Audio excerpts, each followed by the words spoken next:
do Senhor. Tema interessante, porque tem uma passagem lá do Evangelho que diz pra gente o seguinte: Jesus disse que ele conhecia as suas ovelhas e as ovelhas o conheciam.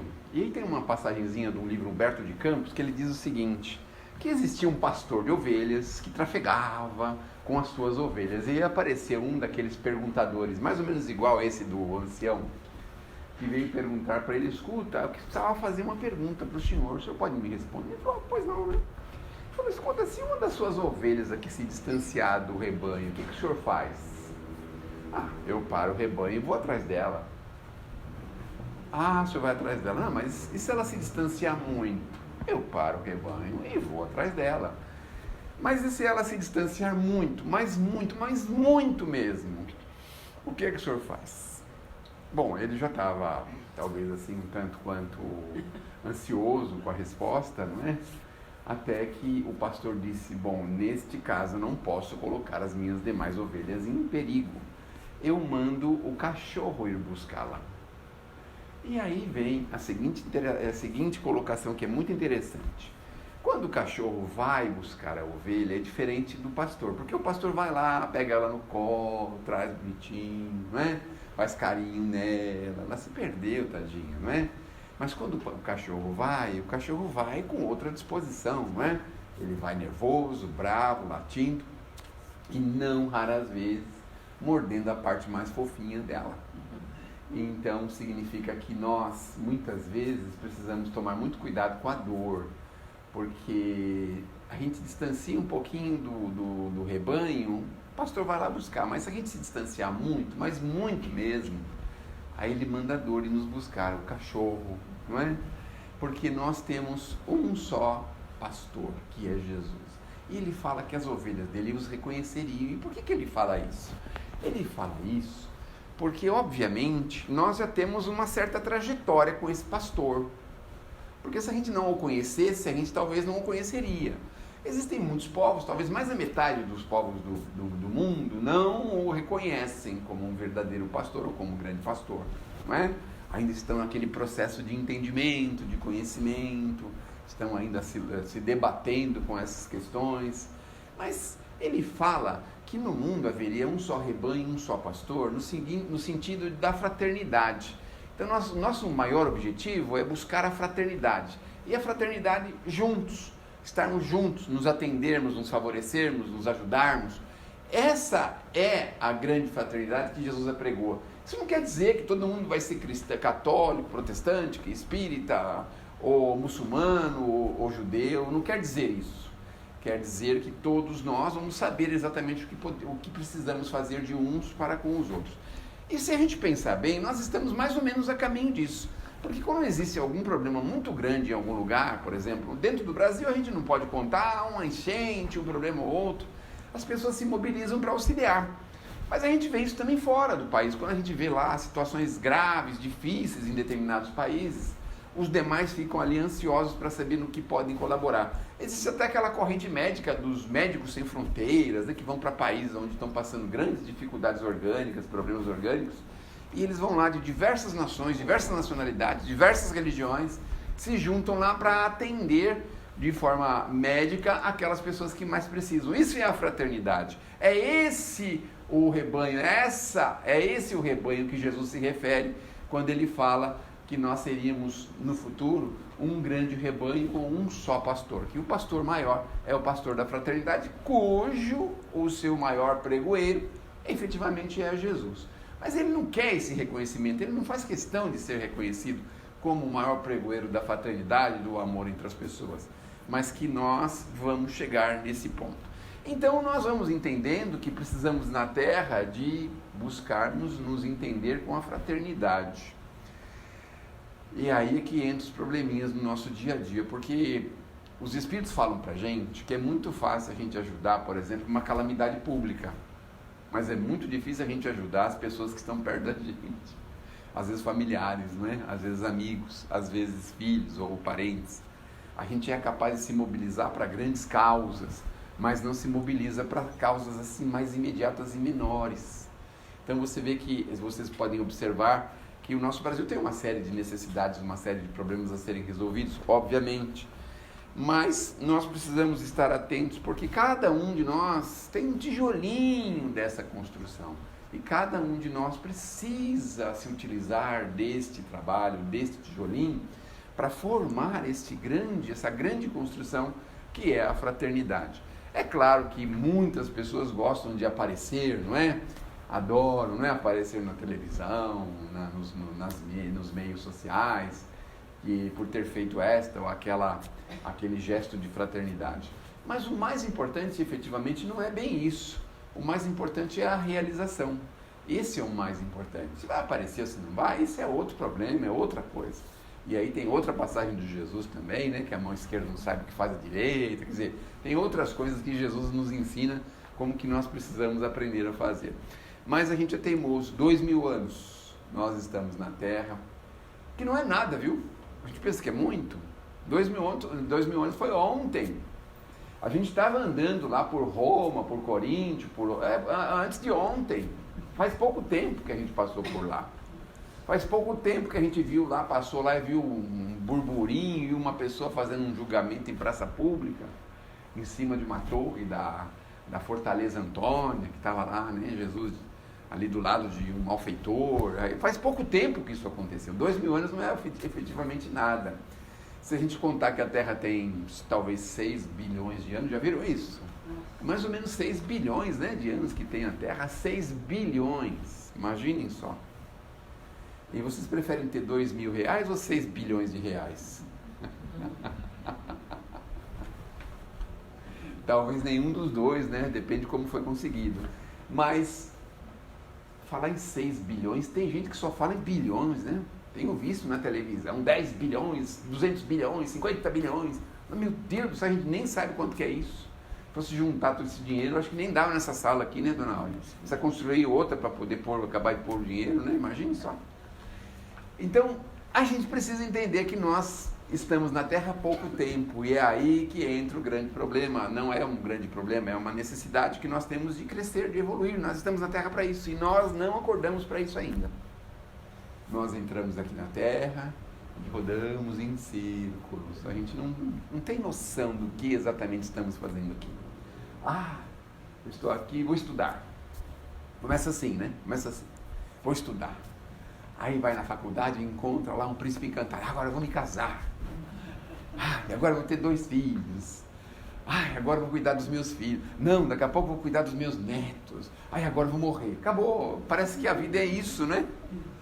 Meu Deus do céu, como a vida passa desse jeito, a gente não percebe exatamente o que nós estamos fazendo aqui. E é esse o desafio de viver. Saber exatamente a que veio. Por que nós estamos aqui? E por que nós precisamos seguir o rebanho de Jesus? Porque falar de Jesus e lembrar de Jesus, ouvir de Jesus é muito fácil, mas segui-lo é realmente uma tarefa que não é para muitos, é para poucos, porque exige sacrifício, renúncia, amor, desprendimento, fraternidade, olha quanta coisa que exige.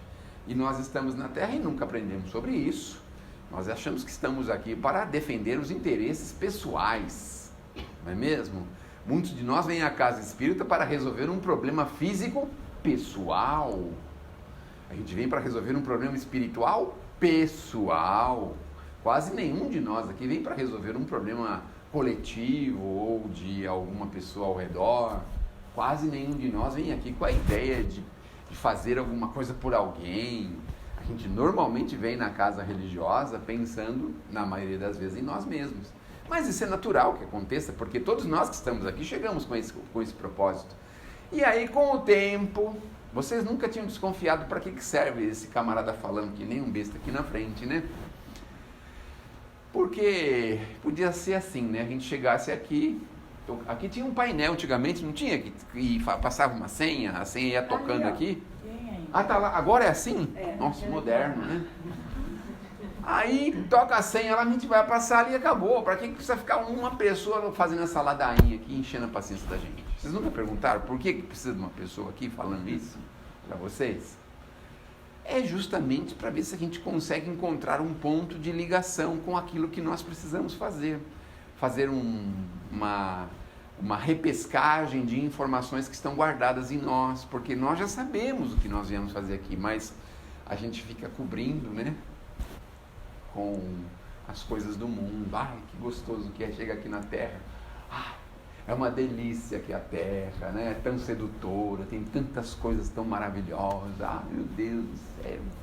A gente chega aqui assim, aí precisa alguém falar, escuta, o que você está fazendo com as suas horas? Onde é que você está empregando o seu tempo? O que você está fazendo das suas possibilidades? Os seus dons, os seus conhecimentos?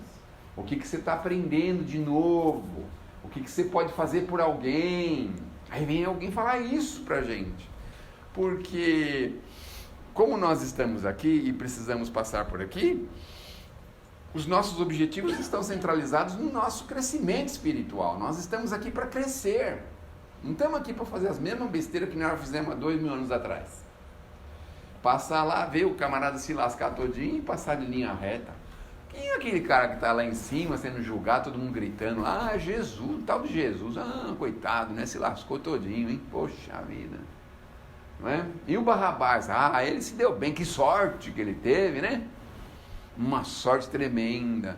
A gente vê lá, via aquilo e passava por aquilo de largo, e nem se incomodava, ia para os nossos castelos, deitar nos nossos divãs em jardins floridos, olha, sob paineiras verdes, maravilhosas, à beira do rio, o Rio Nilo, por exemplo, assim, à beira do rio, a gente ficava lá, Jesus, dá licença, Jesus, meu negócio aqui é o César, meu negócio aqui é Roma.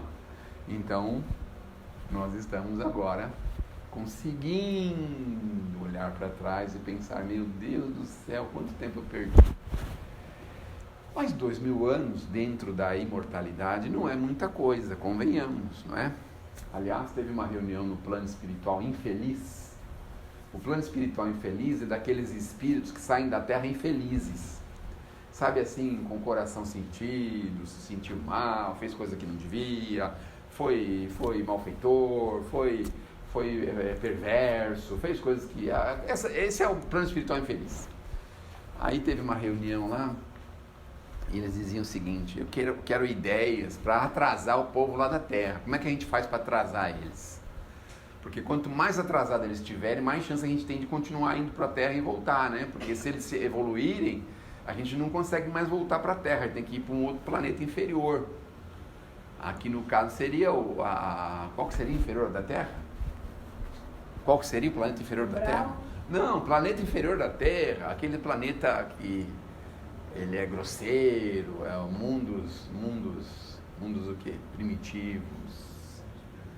Mundos primitivos. Já pensaram chegar no mundo primitivo? O que a gente abomina hoje, a gente ia ver lá, todo cantinho a gente ia ver aquelas coisas que a gente abomina hoje. Já pensaram ter que voltar lá e ter que engolir aquele troço para ver? Meu Deus do céu. E aí no mundo primitivo talvez até tenha dinossauro também, porque os dinossauros não fazem muito tempo que eles foram embora, são 500 milhões de anos, né? Mais ou menos, 200 milhões de anos, parece, 200 milhões, né? Não faz muito tempo, foi ontem. Então no mundo primitivo ainda tem dinossauro, aí você está lá sossegadão, tomando um sol na praia, daqui a pouco você vê a praia dar umas estremecidas assim, aí vem um bichão enorme, você fala, meu Deus do céu, e agora? Não adianta, a gente faz uma prece para o Criador, mas ele está de olho na gente. E o pior é que ele arranca a árvore, abre buraco na rocha, ele faz qualquer coisa para pegar a gente, não tem jeito de escapar dele, não tem jeito. Já pensaram? Ter que ir num planeta desse? Aí ele fala, não gostei desse bicho, não pisa na gente assim. Ai, que delícia, vou comer esse bicho aí. Dá uma bocada e come a gente em 5 minutos, como a gente faz, por exemplo, quando a gente está faminto em casa. Um sanduíche de pão de forma, quando a gente está com muita fome, a gente come aquele menos de 3 minutos, né? Quanto tempo leva lá? Pensando, a gente abre a geladeira as coisas vivas. Porque o dinossauro está comendo a gente vivo, a gente não come ninguém vivo. Não. Mas a gente fica vivo um minuto, né? Porque na hora que ele põe a boca na gente, a gente já morreu do coração. Já foi embora, acabou, né? Não tem mais jeito.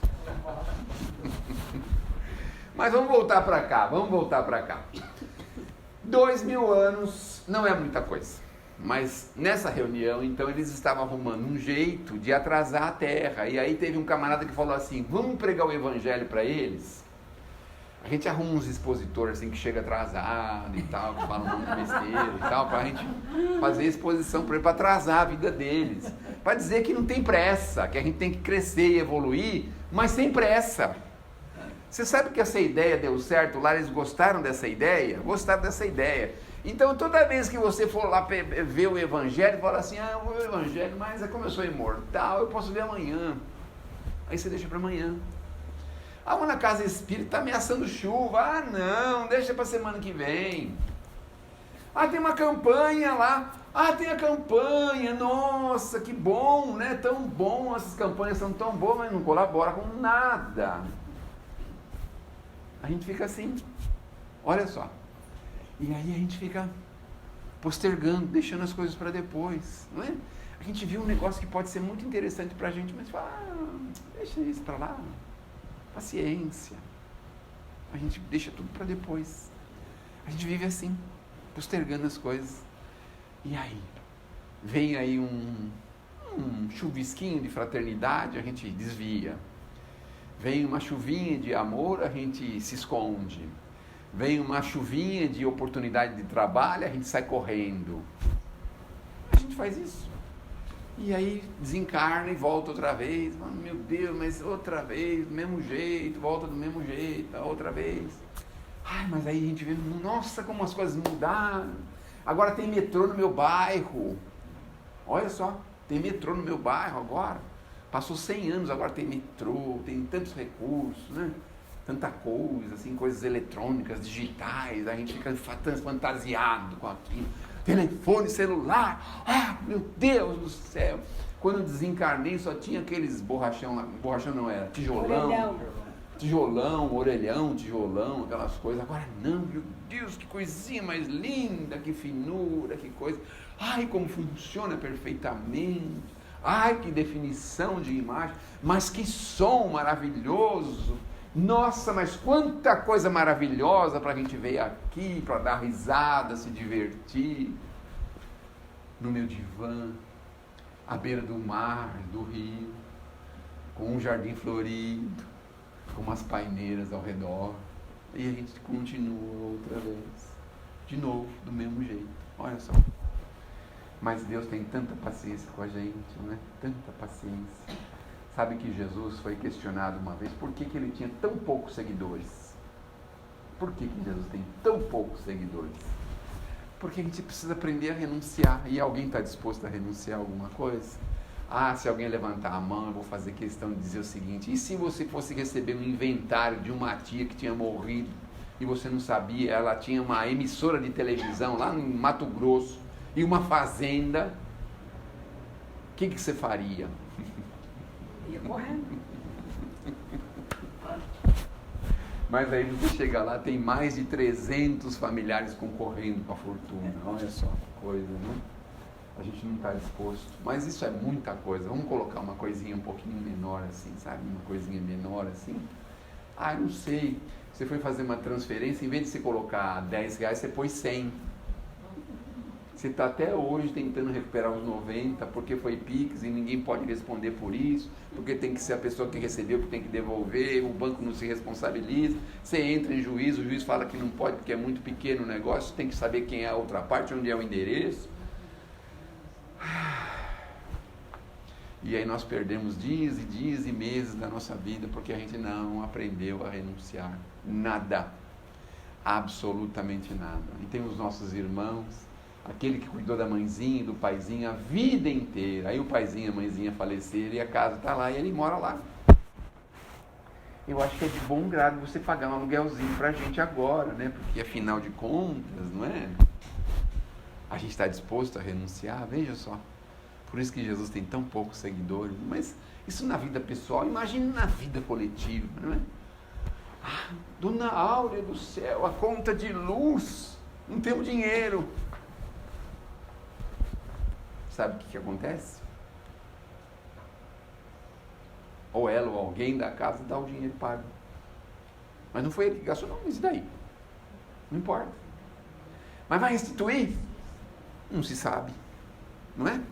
Quem é que vai restituir? Não sei. A gente está disposto a renunciar a alguma coisa? Veja como que Jesus tem tão poucos seguidores, tão poucas ovelhas. A gente gosta de ser bode. Sabe a diferença do bode da ovelha? Isso é boa, hein? Essa é ótima. Eu aprendi isso há pouco tempo. Porque a gente passa nas estradas, vê aqueles bodes tudo em cima do barranco, quase caindo.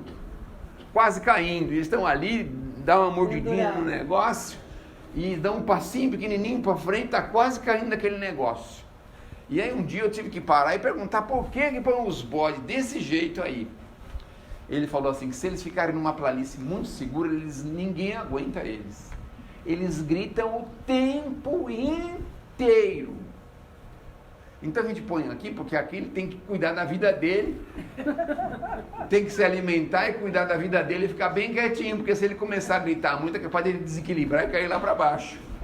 É verdade? É verdade isso? Quem é que mexe com bicho e não sabe disso? Não, mas eu vejo quando a gente está viajando. Não vê? Eles nas ribanceiras, nos lugares assim, eles soltam ele nesses lugares. Imaginem só. Se ele der um grito ali, ele pode cair lá para baixo. Então ele já toma cuidado, ele vai devagarzinho para poder comer e poder sobreviver. Olha só. Essa é a diferença, porque ele dá um trabalho tremendo. E a ovelha é quietinha. A ovelha vai lá, arranca o couro dela todinha, ela quietinha, bonitinha, não é? Arranca o couro. Aliás, tem uma história do Chico no livrinho infantil que diz que uma ovelhinha estava revoltada porque toda vez eles iam lá e cortava os pelos dela, a capa dela, a proteção que ela tinha do frio. Estava revoltada. Mas o que você quer, minha filha? Queria uma capa de ouro. Aí começou a nascer fio dourado nela. Quando os homens viram que era fio de ouro, meu Deus do céu, disputaram a bicha. Arrancava os ouros assim, não é? Nem cortava, arrancava os ouros. Ai, Senhor, não dá. Pode ser de vidro. Mas aí ela andando, o vidro caía, ela caía e se machucava. Pisava em cima do vidro e se machucava. Também não dá, Senhor. O que então você quer? Pode ser de capim, então. Porque capim os homens não têm interesse, né? Mas ela andava nos pastos, os cavalos vinham tudo em cima dela e comiam os capim dela, no corpinho dela, machucava ela outra vez. Ela teve que passar por tudo isso para chegar à conclusão, sabe do quê?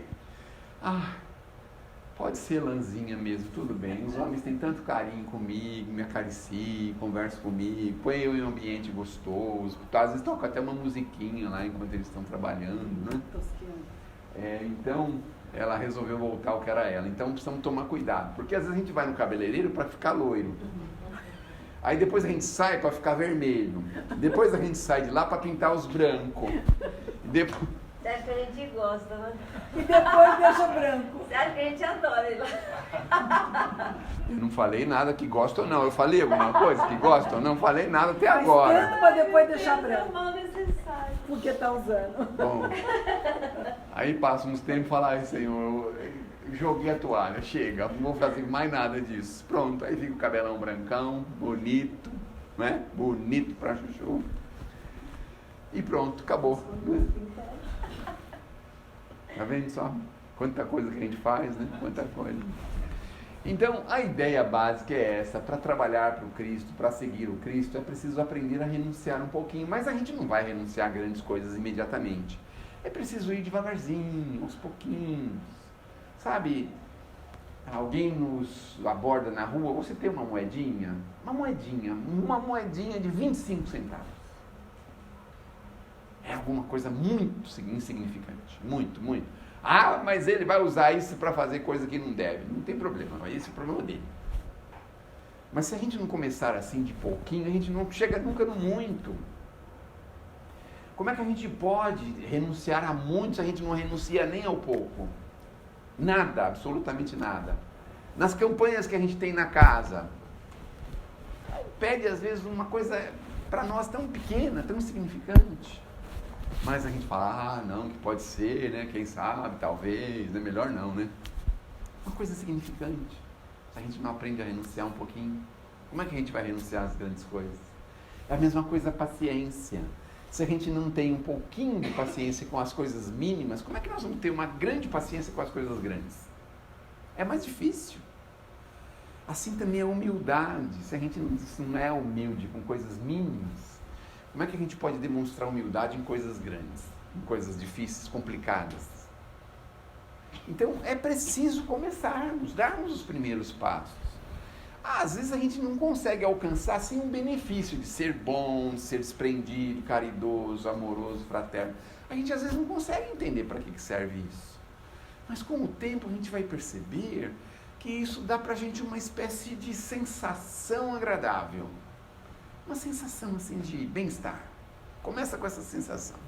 Com o tempo a gente já não percebe mais essa sensação. Começa a ficar a coisa mais automática, a gente não percebe mais essa sensação. Mas com o tempo a gente vai percebendo que isso vai nos ajudando a compreender, a entrar num horizonte onde a gente jamais entrou, de compreensão. Porque a gente não consegue compreender o semelhante. Por que esse infeliz fez isso? Quando a gente está num mar de compreensão, ou no horizonte de compreensão, a gente até começa a pensar contrário. Começa a pensar de uma forma relevante. Começa a pensar como ele poderia ter pensado, o que poderia ter acontecido para ter acontecido isso que nós estamos achando que é uma coisa muito grave. Então, devagarzinho, a gente vai entrando nesse horizonte, nesse pensamento maior, nessa compaixão, nessa misericórdia. E aí a gente vai se aproximando do rebanho do Cristo. Só se aproximando, não é? Só se aproximando. E aí, com o tempo, sabe o que a gente descobre? Armadilhas que são para lobo, as ovelhas não caem. A gente começa a perceber isso. Por que a gente cai em tanta armadilha? Porque a gente ainda é lobo roubador. Na internet tem um monte de gente falando assim: não ligue para o número tal, não atenda o número tal, não faça assim, não dê o seu nome, não fale seu CPF, não fale a sua idade, não diga assim no telefone. Todo mundo prevenindo, né? E aí a primeira ligação que está, sim, pois não, 043, não. A gente cai em armadilha de lobo, porque a gente ainda é lobo. Se a gente fosse ovelha, a gente não cairia. Olha só. Mas como assim? Como é que eu posso explicar? Você liga para você 2 horas da manhã, fala que sequestrou seu filho, por exemplo. Né? Mas você é ovelha. Você fala assim: faz uma prece, meu filho, faça uma prece. Jesus vai te abençoar. Já aconteceu comigo isso. Não foi comigo, foi com a minha esposa. É. Ai, pelo amor de Deus. Ai, meu Deus do céu. Aquela coisa. E ela, com a maior naturalidade: faz uma prece, meu filho, faz uma prece. A situação está difícil para você, faz uma prece. Jesus vai te ajudar, te abençoar. Desligar o telefone. Mas olha só. Eu mandei matar. Não pode matar. Não, mas aí também aí você é louco, né? Ué, botou para falar comigo, não era a voz da minha filha, nem como ela fala. Sim, graças a mas Deus, você tem que dar um exemplo evangélico para ele. Vai para a jeito igreja, meu específico irmão. de Deus te falar. abençoe. Ai, me raptaram. Falei, pode matar. Pode cometer um homicídio. Fiz isso, ele desligou na hora da Tá vendo? Tá vendo o que é? Ou bem ou mal, tá vendo? A gente pode Aí no eu falei, telefone Deus, responder de um jeito ou de continua me outro. chamando do jeito que vocês chamam, porque senão eu vou matar a gente errada. É, vai mandar matar errado, é. Então, a gente não cai em armadilha. Olha, devagarzinho a gente vai entendendo isso. Imagina só. Umas coisas assim que todo mundo está morrendo. Você está lá na República, sai uma pessoa de dentro do metrô com o celularzão lá, filmando, tirando céu e vai embora. O outro está com o telefone guardado na mala, sai olhando para tudo quanto é lá, vem, leva a mala, leva tudo. Por quê? Louco. Porque a ovelha não cai em armadilha de novo. Olha só. O banco não devolve meu dinheiro. Por quê? Nós estamos em armadilha de novo. Olha só. Então, a gente vai se entendendo com isso de uma forma tão natural, que as coisas vão nos abalando menos, cada vez menos. Quando a gente está no rebanho de Jesus, as coisas nos abalam tão pouco, se você tivesse uma noção de como nos abalam. Eu vou levar teu carro, tua casa, A tua cunhada. Ô, coitada. Ninguém sabe, fica quieta. Ninguém sabe da minha Você cunhada. conta, eu não. E tá tranquilo, tá tudo bem, que Deus te abençoe, vai com Deus. É uma coisa muito natural a nossa tranquilidade. Não passa nessa rua! Mas eu já passei quantas vezes antes de você me falar, meu Deus do céu? A gente nunca viu nada. Não pega esse ônibus tal hora! Meu Deus, eu pego todo dia nessa hora. Já pensaram uma coisa dessa? Mas espera um pouco, você está se dando muita chance para o lado. Não, não estamos dando chance. Pela nossa vontade, a gente não está querendo ir atrás de nada que possa ser errado. Pela nossa vontade, a gente não está indo ao encontro do problema. Recebeu um alerta, bom, evita, tudo bem, ótimo. Mas a gente precisa entender que nós só caímos em armadilhas que são feitas justamente para nós. Se a ovelha, a armadilha de ovelha, a gente cai na armadilha de ovelha. Mas é tão bom cair na armadilha de ovelha, porque vem lá depois do pastor e pega você. Você caiu, né? Poxa, a vida machucou. Passa a mãozinha na gente, olha só. Tive um amigo que estava andando no meio da cidade e caiu uns pedruscos assim no prédio, caiu na cabeça dele.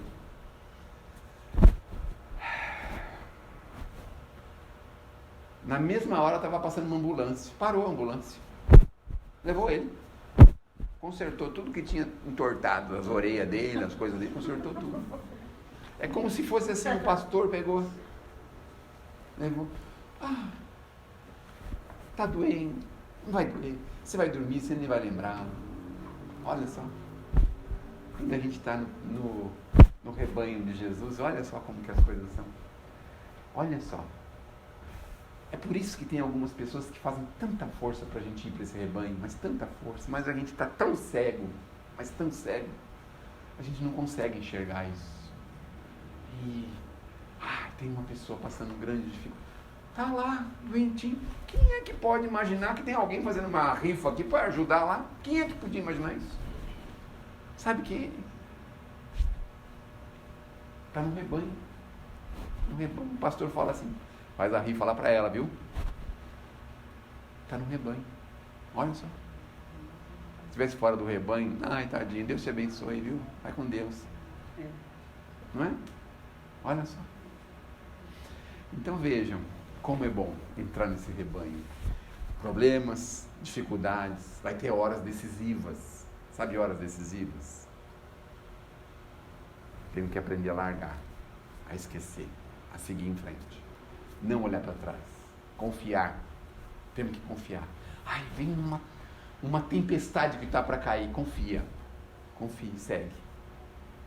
É isso que faz com que a gente se torne ovelha do Senhor. Confiança, fé, entendimento. Mas que maravilha a gente viver assim, confiante, sem estar armado para o semelhante, sem estar pronto, né, para uma devolutiva ofensiva. Olha só que coisa, não é? Imaginem só que alegria que é viver assim. Os apóstolos. Foi preso. Vai para a cadeia. Pedro foi para a cadeia. Paulo foi para a cadeia. Paulo foi apedrejado. Olha só. 2000 anos atrás. Olha o que a gente fazia. Hoje já não tem mais isso. Há 150 anos atrás a gente falava que era espírita e ia preso em cana. Essa reunião aqui, se tivesse a polícia, prendia todo mundo. Estava no Código Penal. Imagina só. Hoje não precisa nada disso. Não precisa nada disso.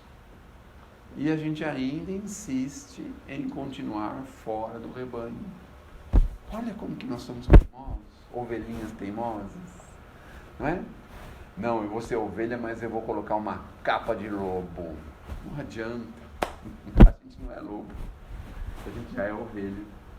Então, façamos um esforço para aprender a confiar, fortalecer o nosso ânimo, a nossa fé, naquele que é o nosso grande pastor.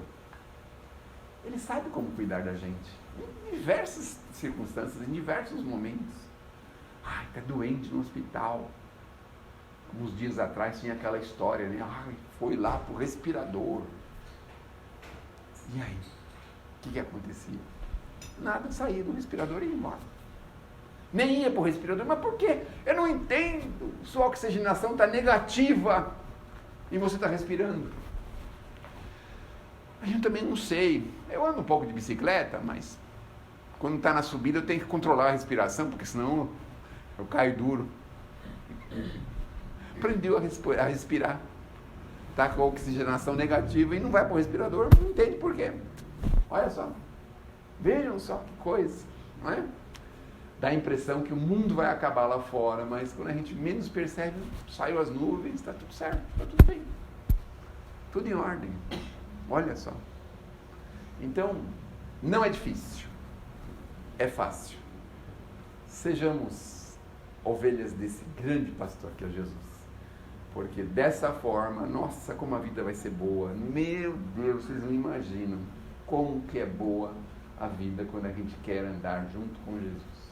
Muito, mas é muito boa. É muito boa, porque olha, pouca coisa te abala. Pouquíssimas coisas. Você sempre tem uma palavrinha de bom ânimo para as coisas mais infelizes. Você está sempre dotado de boa vontade. Você está sempre disponível para ajudar. Você está sempre assim, numa condição favorável. Pensamento positivo, não falaram aqui de pensamento positivo? Lá o ancião vai mudar para a cidade. Aonde você estava? Ah, era horrível. Aqui também é. Ah, era ótimo. Aqui também é. Pensamento positivo ajuda, mas não é o suficiente. Nós precisamos de mais. Confiar. E confiar significa ter certeza. Antigamente perguntavam para a gente assim, você acredita em Deus? A gente fala, eu acredito. Não, mas agora não precisa mais falar que acredita. Fala que não acredita mais não, sabe por quê? Porque agora a gente tem certeza.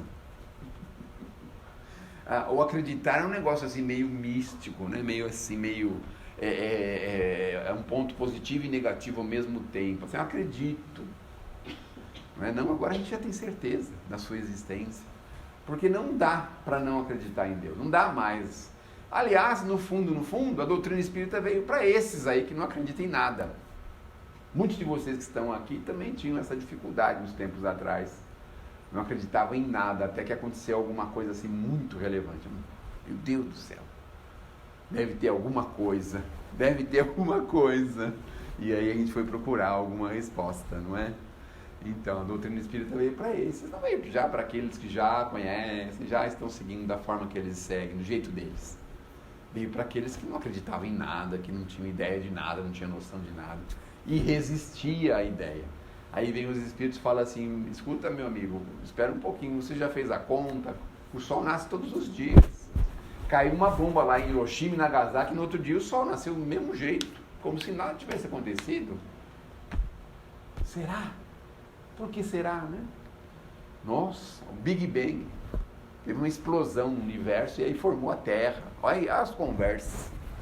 Aí vem um camarada e fala assim, você pega um balde de letra e joga assim, a ermo em algum lugar e ele vai lá e forma um dicionário. Será que é possível isso? É absolutamente impossível que o nada forme alguma coisa. Não é? Então, é para isso que nós estamos aqui. Para ir para o rebanho. Mas a gente pode ir devagarzinho, pode ir até meio cismadinho, assim. Vai cismadinho, mas vai na direção. Vai lá experimentar, experimenta. Quando vocês tiverem o gostinho, aí não tem mais jeito, né? Vai vir a conta de luz, vai vir a conta do depósito de material, do pedreiro, do pintor, do eletricista, da loja de abajur. E a gente está pouco se lixando com isso, porque nós somos ovelhas de um rebanho, de um pastor. E isso tudo que a gente faz não é por nós. Olha só, que coisa. Já pensar, você reconhecer que o dinheiro que nós temos não é nosso? Já pensar, chegar nesse ponto? Aí é demais, né? Meu Deus, o dinheiro que eu tenho não é... Mas como assim?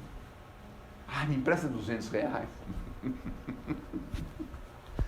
Vocês querem uma forma para emprestar dinheiro? Eu sei um jeito. Vocês querem ou não? Eu posso falar. Só para a gente terminar, tá bom? Eu vou ensinar vocês como.